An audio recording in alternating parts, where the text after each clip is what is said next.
Kristin, what exactly is mindset-driven marketing? It's actually understanding the mindset of the customer as they begin their buying process. And the mindset consists of their desires and their concerns and their questions. And their desires are very specific. It's just exactly, they want something exactly a certain thing. They'll know it when they see it. They're looking for it. It's very specific. So that's what a mindset is. Mindset-driven marketing is then understanding that, finding that out, and then making an offer that immediately syncs with that person, that they sync up. They say, oh yeah, that's relevant. That's me. That's me. So they recognize themselves right away based on the offer. And the offer can be something that you're giving them to download or get more information, or it could be the product or service itself. Oh, okay. And then those two things, their mindset, which you figure out for sure, you don't guess, and your offer equals an outcome that's good for both of you. They get what they want and you get what you want. You get a sale. So why exactly is mindset-driven marketing so important? Well, the big problem is that for years now, marketers have been focusing on two things: personas, which is who they are, and channels, which is where they are, where they gather, and where you can find them and where they go looking for you. The problem is, if you don't have the mindset right, if your offer does not appeal to their very specific mindset when they set out on their buying journey, it doesn't matter what you know about them. It doesn't matter where they are, because your message isn't going to resonate. So they're just going to ignore you. And that's why so much marketing doesn't work.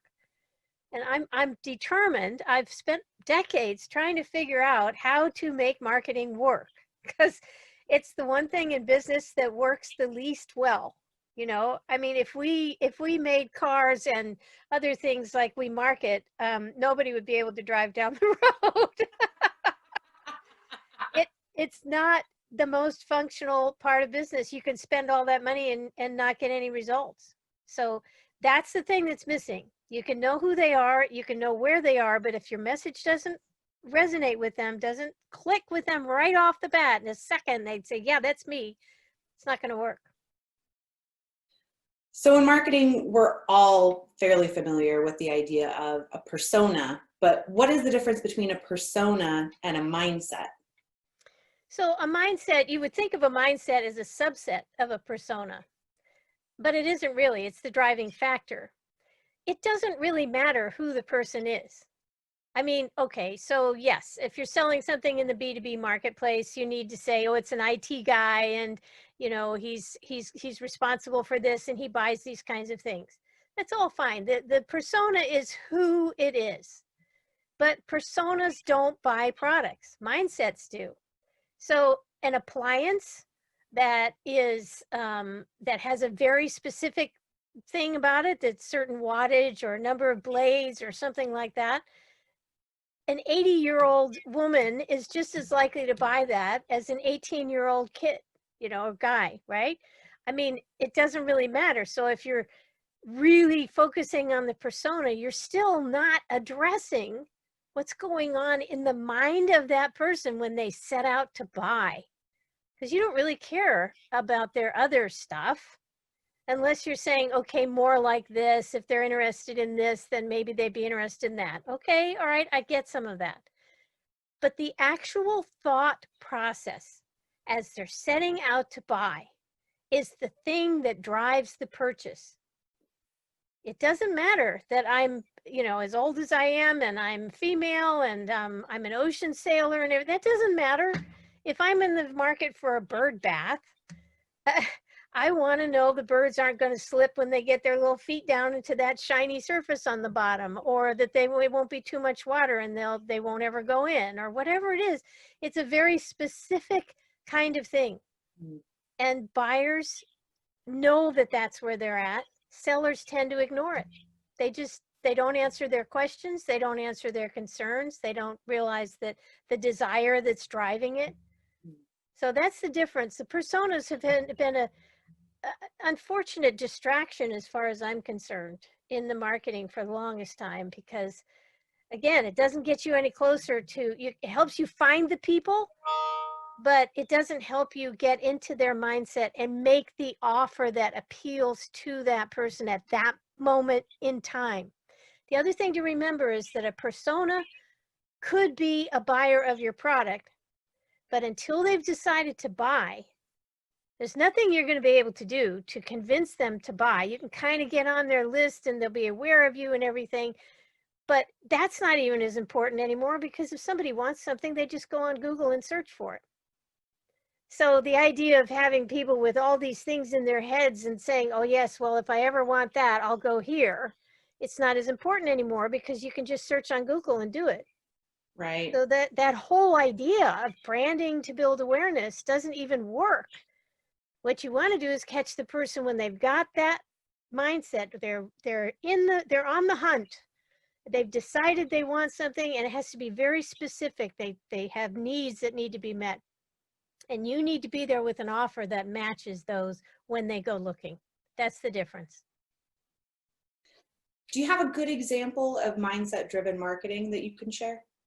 Yeah, my favorite one is this egg company. All right. So this is a company, it's called Vital Farms, and they figured out that the big question, the burning question, the real big top of mind mindset thing was, I hope your chickens are happy. People care about that. You know, I mean, they're just buying eggs. Eggs are an egg is an egg, whether you buy a large one or a smaller one or whatever. And as long as they're not rotten, then, you know, we're happy with them. Most of the egg manufacturers have those really boring containers that just put jumbo and their logo, and that's about it. They don't talk about those happy hens. They might have one thing that says cage free or something, but we've all seen those pictures of the supposedly humane conditions, and the chicken only has like a square foot of space. So it's really not believable. These guys, this is their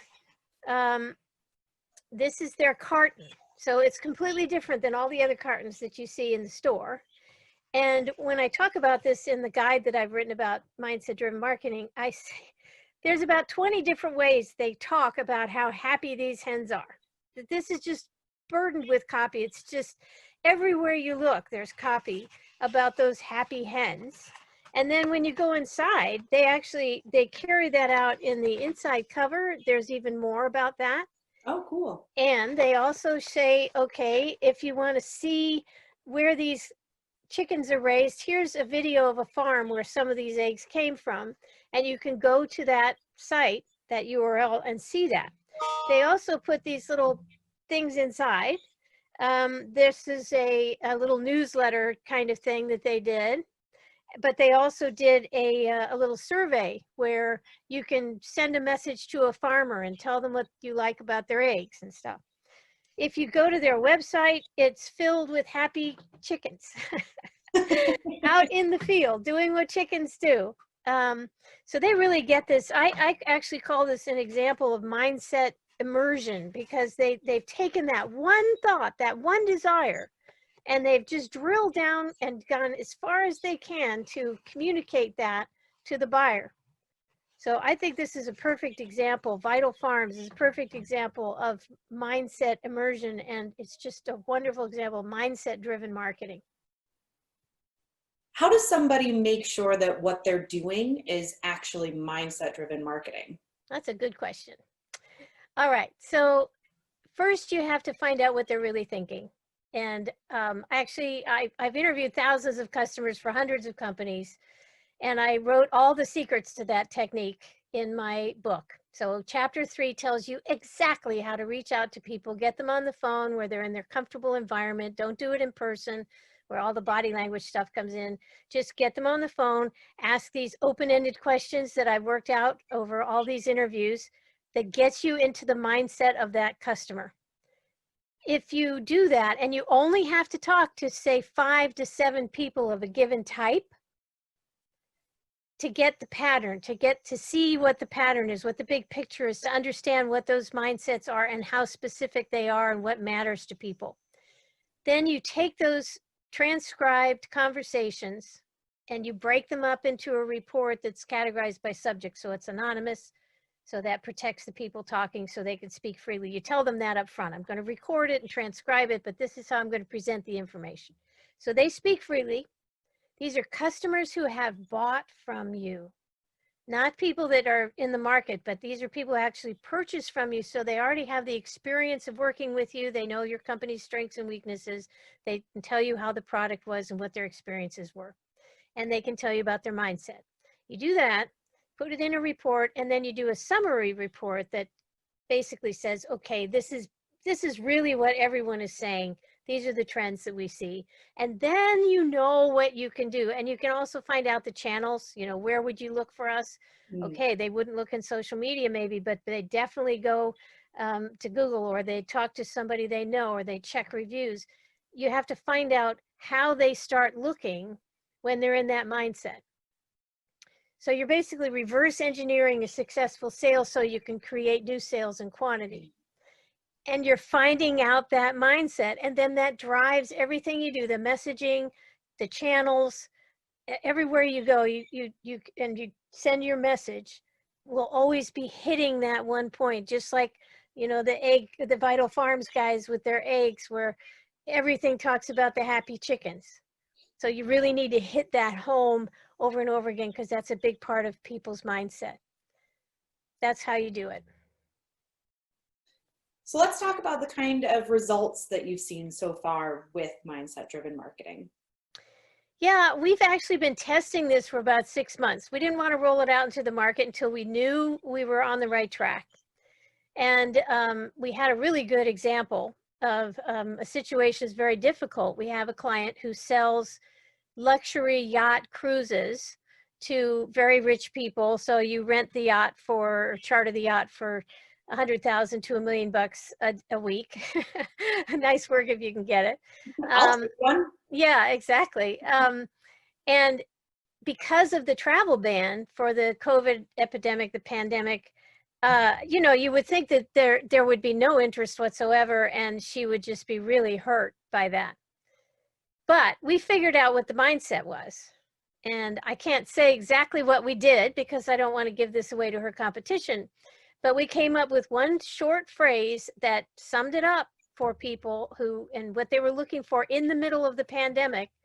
And they've been using that in Google and Facebook advertising. And she went from a small number of leads every week to 100 to 200 leads a month. Wow. And it keeps rising. It's just a hockey stick situation. A hockey stick meaning, it took off. So I'm pretty excited about this. We've also put this to work for B2B companies where it's not, the emotionalism is not quite as strong as it is in some of the consumer types of products. But we still got on the mindset, and it's still working, and we're doing some mindset immersion with this where we pick an aspect of their business and the product that people really care about, and we're just going deeper and deeper with that and giving people as much information as possible. So it does work. You do have to find the right mindset, of course, but you do that by talking to customers, and you'll find it.